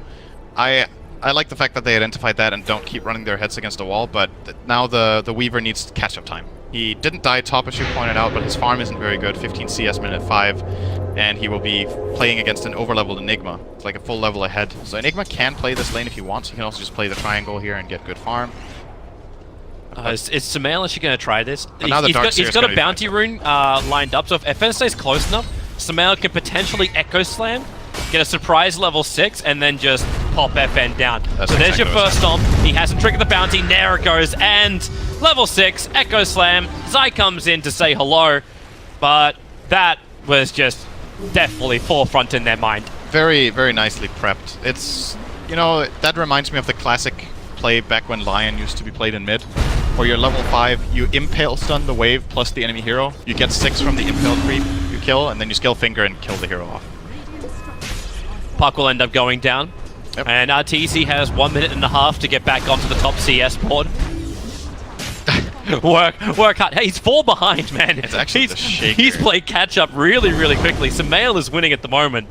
Yeah, we both have good chances here. I picked Enigma. I definitely think that could happen too. Yeah, Samael could just start his rotations. Yep. And that's what he will look for. Like, he's going phase boots to start with. Yeah, stop farming. He's going pure damage. He's going to stop farming, and this will allow RTZ to play catch up. As well as Enigma, who's now gone into the jungle. Bloody hell! I'm trying to figure out here what Empire were expecting to accomplish top and what the benefit is now. Now they have Darkseer top with good levels. He's level 5 because he played safe lane, and he's playing against the Lycan, who's also level 5. So he has the Feral Impulse, and I don't think this duo of heroes. Shackles. They got the Iron Shells. The burn's That's too much on Lycan. He shells. can't get away from this. Arteezy wants to, but he just doesn't have the speed. Nice kill. And I'm gonna lose my points.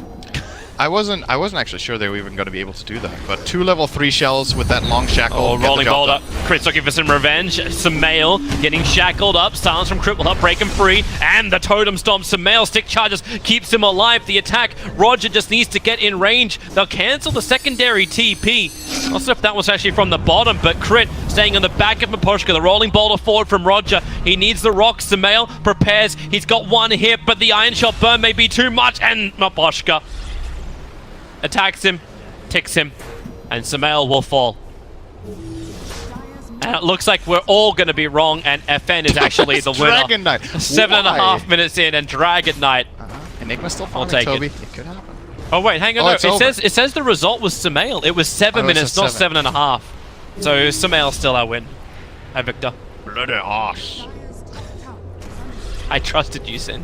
No, you didn't. You picked another hero than I did. That's true. I didn't trust you at all. That's Why would I trust you, Sin? Understandable. Universe might be thinking about a nice big black hole on bottom lane. Sumail is here. Resolution just has to get close enough, and the fissure will allow this to work. Sumail waiting for it, and okay! Maybe not necessary. Totem into just like 1 hit would have been enough to kill him off, but safety first, Sumail, Echo slams. Double ultis to kill off that Weaver. Yeah, there's always the risk that there's a support rotating in that can counterplay them if he enchants first, and at the end of the day, there's not that big of a chance that he gets to use Echo in the next minute and a half, probably, so fair enough. Big kill. Killing the Weaver again. And EG are just in a very good position Sumail. in this game. Yep. Maybe now he's going to be in trouble, able to get the stomp off, but Miposhka just out of range, so Shackles will be able to be committed. Crit wants to come in to help out. The orb will fly in, but the double kick as he rolling bolted forward caught Crit as well.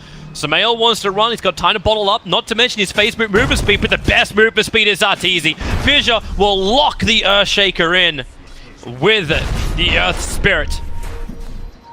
That ain't confusing. Double ESs. Yep.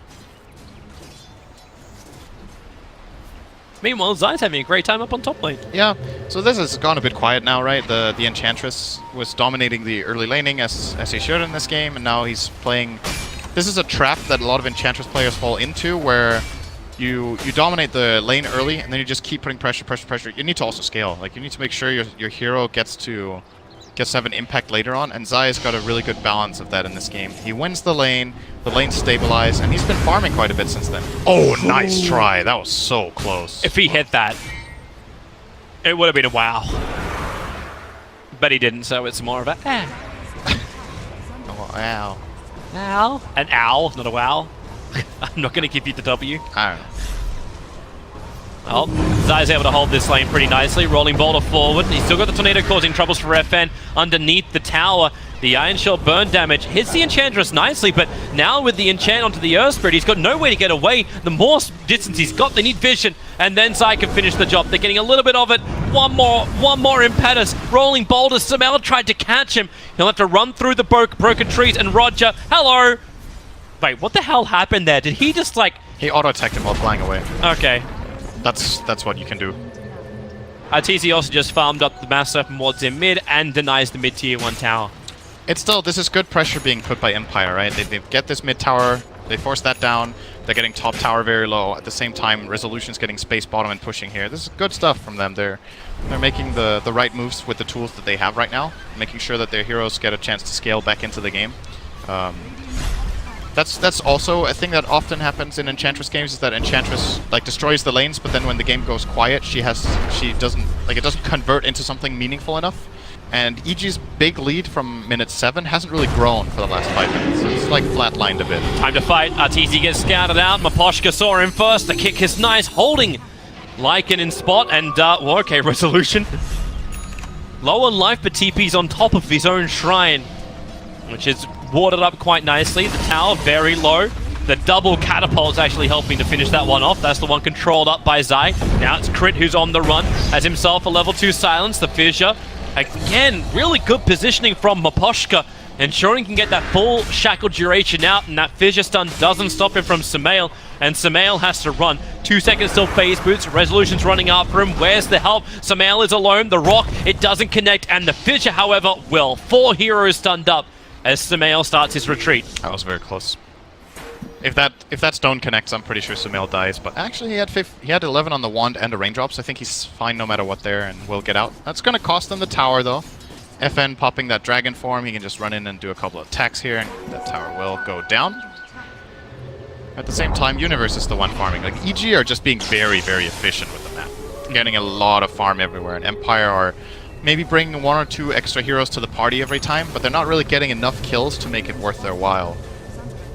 They're just, as we said, they're just flatlining. They're not gaining, EG's not gaining, but then it's about who is indirectly gaining by the state of the game being like that. They're going to fight top. FN's on the run, the Wolves going to body block him up for a second. Sumail just starts with the Echo Slam into the follow-up totem, and with Universe, okay! It's Universe's time now to commit the long cooldown ultimate to ensure the kill. It's about sending a message. Send my regards. Yeah. Zai needs a way out of this. The shackles, the iron shells, they'll try and burn him. They realize there's no point to punch him. That's 4 points up and untouchable. And the catapult, controlled by Zai! Shackle. It blocks him out, but the shackle, the one melee creep, it saw him on the other side of the tree line. Now Zai just, okay, send a message with the impetus as well. No drum charge available, cannot TP. Hexed up in the tree lines. Shackles are back off cooldown. Zai has to stay out of range of both iron shell as well as everything else. Just too much to do. That's actually the dumbest kill I've seen all tournaments. That was so funny. The first shackle is a kill if they have Iron Shell on both heroes, but it didn't have time to set it up. And there's like this awkward chase around with another full shackle, but the Darkseer can't connect. Well, Resolution, mid lane. This is really good, but the kick from Roger! Resolution was able to get Shikuchi off and gets away to safety. And they shall both drink a very happy beverage under the shrine. Good push bottom from Empire. Again, they're... Here comes Enigma. That's a dead Miposhka. Sumail, if he gets the fissure, most definitely. And he's waiting the Oh, totem. And Whoa, now, whoa, whoa, whoa. hexed up. This isn't the play, but the Necro units, as well as the Lycan Wolves, will chase down Miposhka so they can look for a different target. Over towards Ghostic, another great kick for Roger, keeping Arteezy at bay. Crit so low, Resolution, time lapses off the damage after getting the kill onto Crit. Thanks to that damage from Shikuchi. Roger's still around, so is Sumail. Blinks back into relative safety. His kick's gonna miss, and Maleficus, plus the Wolves, plus the Necro units, and the Impetus, he'll turn on the Magnetize. But everyone from EG is very, very safe. I'm a bit surprised they went for that. I'm not sure what they expected. I knew every single of those heroes was down there, and they were only 2 of them. So that was a 2-on-4 where they were trying to set up kills with a kick. Wasn't likely to succeed. They gave away an extra freebie there with Earth Spirit that could have definitely been avoided. EG are still controlling the game very nicely, and we have to... Something we didn't talk about just yet is when it comes to Enigma last picks, you very often look at 2 things. Can Enigma push towers with Eidolons, and is there a counter to BKB Black Hole? And the answer is no. So if Universe is getting this farmed, he is top of the CS right now, 15 minutes in. If he gets to this BKB stage at the right time of the game, he can just choose. He can pick who he wants to lock down for the full duration of Black Hole, 4-second stun with high damage. Yep. And that is a really big problem. Here we go Empire. again. This is the reason why you can just continue to pick up the Lycan for Arteezy. The Wolves are always scouting, and it's not just that, they body block up perfectly. So Shaman is down, EG are on their way, FN gonna break out of his invis, goes into dragon form, goes for the Enchantress, takes forever to actually attack. He knows this is gonna happen, so moves closer with the Iron Shell. Roger's on the other side of this fight. Arteezy gonna try and hunt him, while FN, space created by Ghostic with the 3-man back wall, but not enough space. Dragon Knight is still going to go down in front of Roshan, and Arteezy has finished off Roger. So 3 heroes lost for Empire in the space of a minute. Resolution gonna push nowhere near as fast as his Morphling. Universe just commits him for the Black Hole. Sumail is here, but it's Arteezy who will claim the double kill by killing off Resolution. 4 heroes lost in 1 minute, plus an extra couple of seconds. Yeah. EG are outmaneuvering them. This is like kind of reminiscent of the first game where the difference here is that EG got off to a better start in the lanes as well this time. I think this Enchantress pick just paid massive dividends early on, and then when we get to this mid-game stage, last game it happened later, but they're moving around better. There's a lot of There's a lot of erroneous movement from Empire or nonsensical movement rather. Like this last fight where Roger just rolls over the cliff to place a ward, and then he rolls into Arteezy, and Arteezy's like, oh, nice, I'm hungry. And then he gets that kill. And the Dragon Knight and Darkseer end up fighting a 2-on-3 in the river. The heroes are just not combining very well. This is the type of play they need. Get together with a smoke, and don't have that happen. Go on the one hero who has the blink ready. The kick will fly forward. Universally says the Midnight Pulse down. They're going to magnetize for this. Meanwhile, Samel kills Weaver on the bot lane. They're going to go after Universe into the tier 3. I don't see that happening. And Zai, thanks to the fact he's got a stolen catapult, is going to take the tier 2 tower on bot lane. So even with the mass open ward's committed, crit, Dream Call onto Samel into the back lines, a 3-man fissure. Universe may not have his ulti available, but they're keeping Darkseer out of trouble. The shackles are onto Earthshaker. Arteezy, Necros are up once more, looking for the kill on the DK, and EG now are pretty well split between the kills that they want. They'll focus 3 heroes now onto Miposhka, but do they get FN as well? Zai and Arteezy working together. FN toggling his way to hopeful life is what he has. A couple of one-charges available back underneath the tower. The kick from Roger hits sweetly, and FN will be able to survive the fight. It's the silver lining when you're not getting any kills and just dying everywhere. At least they get their Dragon Knight out of there, but Empire are finding nothing at all on this map, except this tier 2 tower mid that I think they just got, right? Because that might even be a while ago by now. I think it is a while ago by now.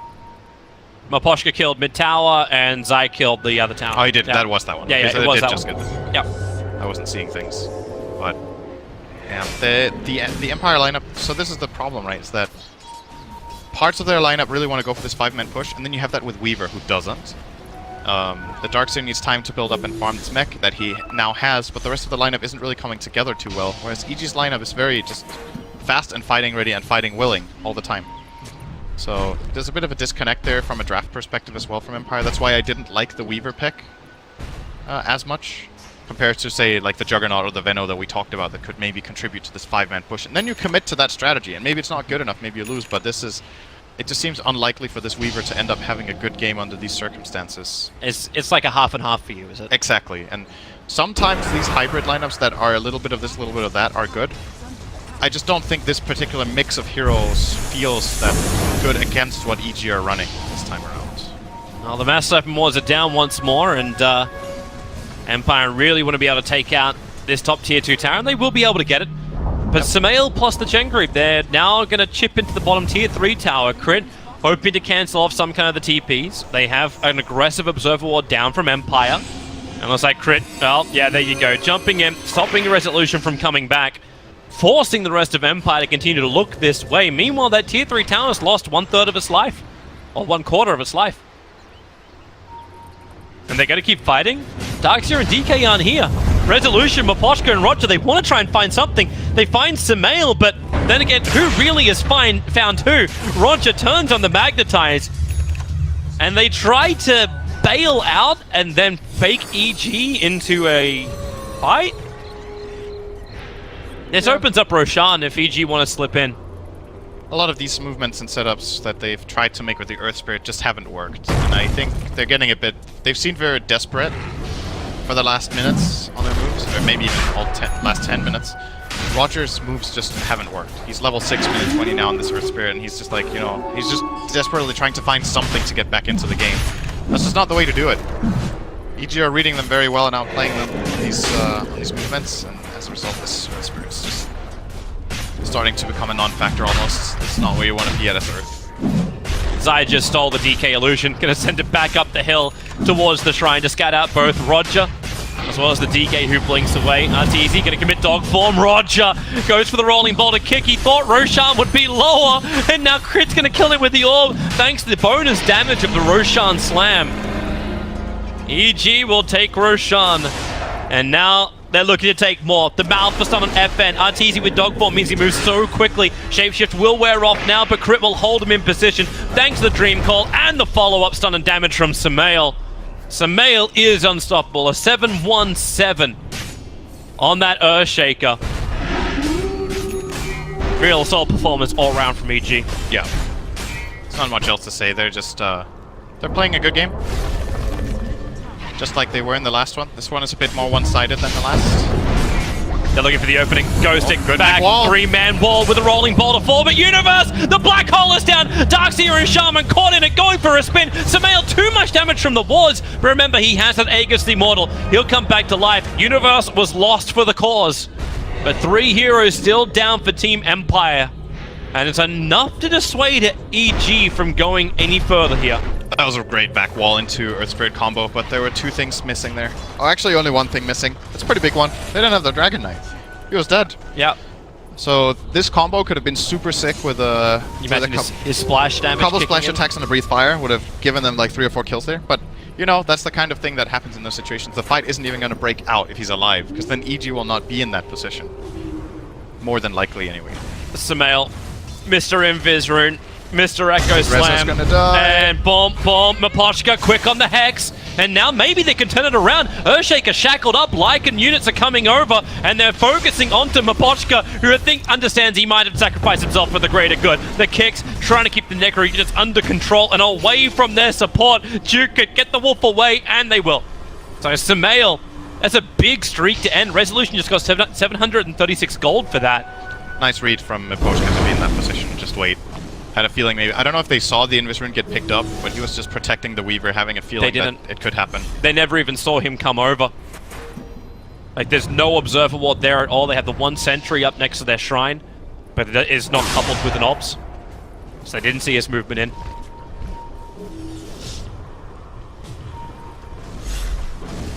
So what do we got here? A little bit of a comeback. Who got the kill? It went to Resolution. Okay, so that's a really big bag of gold for the Weaver. He almost has BKB. Very... Hello, Mapochka. Support's coming over. Ghostic is here. And now, well, shackles are out. Very quickly cancelled off. FN gets the stun. And with the Magnetize, Samael will have to create more space to get that fissure straight through the middle of him. Ghostic is so low. He already burnt the Meg charge. And Crit wants to keep going. The shackles are holding Samael in position. But there's only so much Mapochka can do. He'll blink away. Maybe there's more than he can do. A quick stun onto Resolution. No black hole, no big control, but no mana. He's got a 1 charge just to get him up enough to Shikuchi up, but Resolution sticks with him. They have the detection thanks to the level 3 Necro box, and Samael's not done yet. A fissure block onto Roger. Maybe he can deny himself up to the Ancients. Maybe is not going to happen. They've lost 4, and Evil Geniuses 24 minutes into this game have a chokehold on Empire. Yeah. This game is closing in on its end, it looks like now. This should be Elena Barracks. These death timers are really low, but EG are just so far ahead. Gonna go in straight away. Black Hole is ready. He has BKB ready now on Universe as well. With the Blink Dagger? Any 2-man Black Hole here is a lane. They might respect them. I don't think they have to go back here. They aren't. It's just Arteezy standing back a little bit and letting the other 2 heroes do the hitting. Yep. But this engage from Empire is going to be so difficult. I'm gonna respect them though and take it easy. Might do a fake back here where they... Do they have a smoke with them? Courier's coming at the moment. It's the Broadsword. It's the Samael Shadowblade. And their top lane is being pressured, so Arteezy will come back for this. Very, very safe play from EG. Yeah, well, they don't see the gold graph either. I mean, they definitely know they're far ahead. You can feel that in the game, but... It's that last team fight, right? Like, Ghostic's blink into the back wall, and the fact that it wasn't as one-sided as they would like it to be. It can definitely go wrong. Yeah. I think the margin for error is so big because they have the BKB on Enigma. If they didn't have that, I think this back is a lot... I don't want to call it better, but a lot more necessary, if you will. Somehow found an opening. Yep. Ghostic, he did get bumped for a second, but okay. That seems to be the easiest kill Samael's going to get in a while. A quick Yule scepter up, that's Samael's own. Hex, Mapochka in the tree lines, but Universe, it's a 2-man black hole. Messages are sent very loud and clear. Samael and Universe. It's like they just want a combo every time. Zai? That just looks like bait. FN goes for the kill. Arteezy is here. They don't have another stun available. So a straight TP out. Resolution being chased down by these Necro books. Burn off mana after mana after mana, and Arteezy tries just a poor swipe through Resolution. He's got time lapse available, but even worth it until the Dragon Tail stun. Arteezy, too deep, way too deep. Respect was meant to be given, and now it was lost. What was under the tier 3 tower? Tunnel vision, if ever we saw it. Oh, wow. Can't cry when it's self-inflicted. It's not. Team? Team, please. It's like, what were something. you doing? What were you doing? I was killing bottom lane. Okay. How many kills did you get? 2. Oh. Yeah. Mid tier 3 tower's bloody low now. Just some units would finish that. Some nice gold for Dragon Knight. That's 750 for that. It's closing in on his BKB. A little bit of an overextension. EG have more than enough space for that, though. Yeah. I would imagine. I would also imagine he wouldn't have gone for that dive unless they felt this kind of a commanding position. One of those moments where you're just like, let's go. Might take it easy a little bit more now. The Roche is how far away? 1 minute and 30 until it can spawn. Yeah. So it could be a while, but the BKB just came in for FN. You can see him grouping up. Ghost is actually TPing the bottom lane. He wants to push out, but there's a smoke on Roger, but with no fresh iron shells on heroes in the fight, it's not working. So Ghostic, okay, he's put an iron shell on the bottom lane just to push it out, and now he's going to rejoin the team. Are they actually going to try and force high ground? Do you mass Serpent Ward and go up? There's no black hole for 23 seconds. Echo Slam's just come off cooldown, so they're going to have their big combos. They might think the black hole cooldown is longer than that, but at this point, I wouldn't blame them for going for something like that. They just got 2 key items. Those 2 BKBs, the Shaman Wards, can be dropped and they can try to protect them. I think the play is almost impossible to pull off, but at the same time, like, what else are you going to do? You need to set up some sort of fight so that you can come back in the game. You're not coming back in the game by expecting Lycan to dive your base 7 times in a row. That's not going to happen. Like, you need to make your own opportunities. Never say never, Sid. I'm pretty sure that's not going to happen. They're trying to. So Ghostic's forcing in the top lane. They're trying to bait it out. EG smoked up themselves. They were looking for an opening in mid. Yeah. Samael has himself a fresh Crystallis, and he's just gonna he's gonna stare down the tower. That's a decent creep wave going in through top, and Arteezy is coming back, so EG doesn't find the opening they want, Empire doesn't find the gank they want, and both teams go back to just defending their homes. Yeah, the important thing to note here, though, is that Empire is looking for something. They went up there together, they tried to set up a perimeter, they put an Ops and a sentry, they sat to the top left of that, hoping that EG would run into them. EG didn't take the bait, but Empire is trying to find a fight outside their own base. They're not accepting just being choked out, so that is the approach they need to have, but there might be a better way of enforcing this with some sort of split where they're giving a little bit of information away. Like, let's say you sent the Darkseer to shell the top wave or whatever, so there's shells up there, then EG think Darkseer's there, and then maybe they can bait them into trying to take a fight. Darkseer TP's down, and they make a quick collapse movement. Something along those lines. It's maybe a bit too obvious right now with the way Empire are moving around the map. Now they're also on top of the ward, but they don't know that. Yeah. But EG have very good information to go on right now. What do we got coming out? Greaves is now available for Ghostic. So he's got Blink and Greaves, and that's practically everything he's got. An easy way to break free from the stun control, which could be there from the Puck. I say that when Puck is, like, Crit is rapidly approaching an Aghanim Scepter. And we have to remember that if this game does go long, you're still running a 420 support Puck. Yeah, like, plays it. If he reaches 25, but like the way this game is going, like just the defensive nature that EG is also showcasing, they know they should win this game. But the money will just skyrocket, and then everyone's fantasy points, which how are they going right now? Well, if you had Samael, you're very happy. He's 19.3 for this game. If you had Universe, you're even happier. Echo Slam, top, the fissure is nice, and Universe! The 3-man black hole not possible, but Pochka doesn't walk into it. He was just on the edge, and they're looking for more, and they've got it. The Dream Call, FN's doing his TP out. 3 heroes lost, but it's the timing once again. EG win a fight and instantly do Roshan. Yeah, they could also go down mid and try for a lane of racks here with these 40-second death timers, but this is also Wait, they actually got Maposhka too? Oh my god. Samael just hung around? He just damaged him 1400 in one swing. He went from 85% to 0 to 1 enchant.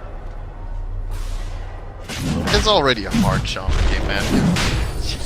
Mercy for sports, please. He has a family. Does Shaman really have a family? I see him being a hermit. The only people that will talk to him are his serpent wards. Still a family. He's the loner, man. Shaman is truly forever alone. spawning next to his buddy soon. Then he can enjoy that until he gets ripped apart in 30 seconds by Shotem. Very nice. I like how you give him that not that long, 30 seconds. He needs time to walk outside base, unless Artis is gonna die. One of those moments where you just watch, it's like, is EG now just having a little bit of fun? I think they are. I'm pretty sure. I mean, I don't know if this this Daedalus build is. I think it's Sumail standard. Just questioning it. Do you go Chrysalis here instead of something like BKB against these like million stun silences? But dude, it's. I'm pretty sure Sumail usually goes for this. He's just trying to do more damage than Denti did in that first DES game. Yeah. Guess so.